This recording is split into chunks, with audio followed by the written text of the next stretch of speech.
Ada yang lain? Ya.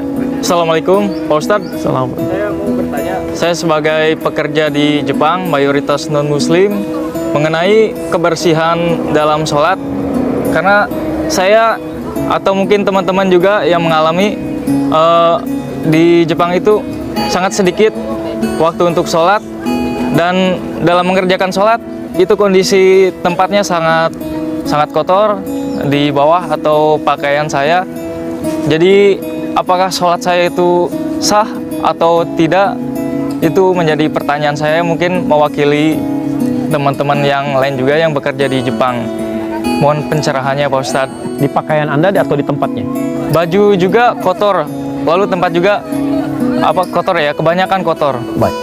Pertama begini, jika memang kondisi bisa berganti dengan tampilan yang lebih bersih, lebih baik, maka itu diutamakan. Mengambil firman Allah Quran surah ke-7 ayat 31. Ya bani Adam khudhu zinatakum inda kulli masjid. Hai orang-orang beriman, anak cucu Adam, cari pakaian terbaikmu saat ada panggilan dari masjid. Panggilan dari masjid maksudnya adzan atau panggilan sholat.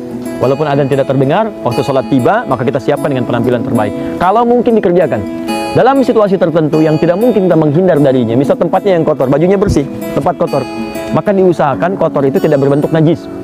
Kalau tidak bernajis, maka tidak ada masalah. Nabi Muhammad SAW pernah beliau sholat satu ketika. Dalam sholatnya itu teman-teman sekalian bisa dibayangkan, masjid Nabi kan nggak seperti kita sekarang indahnya. Ya, alasnya tanah, pasir.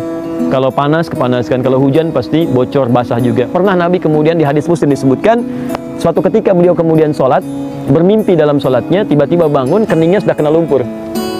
Maka kemudian keesokan harinya, tanpa diduga oleh para sahabat, beliau kemudian sujud dalam subuh, malamnya habis hujan.